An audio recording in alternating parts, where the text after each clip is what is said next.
ini na hilang tu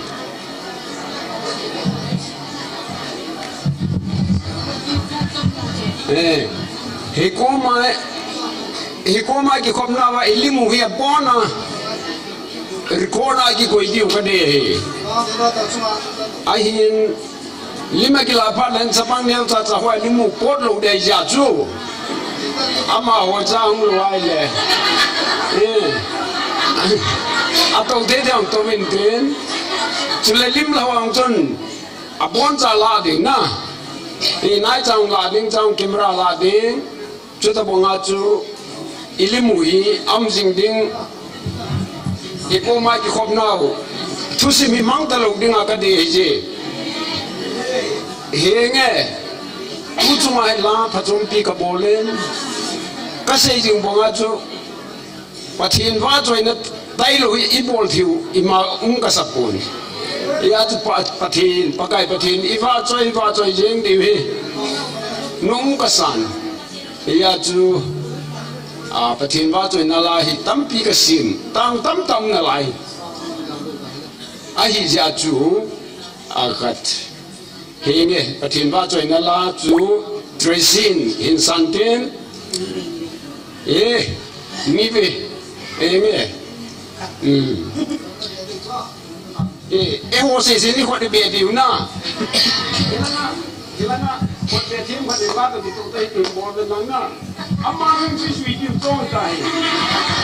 Kayak mau sepuluh tahun. Itu aja. Nana? Iya.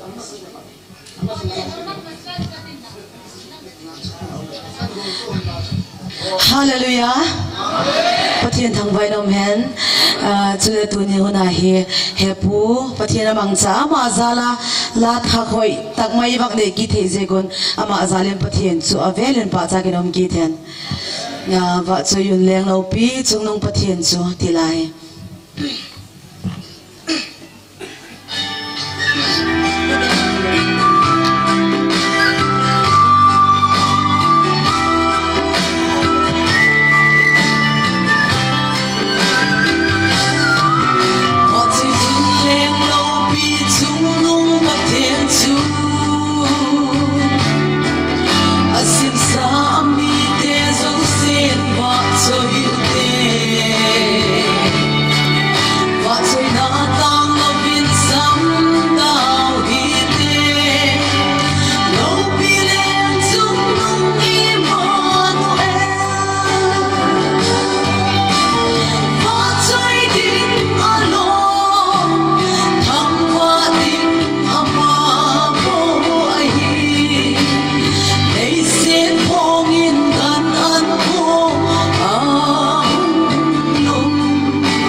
chapang te gel idin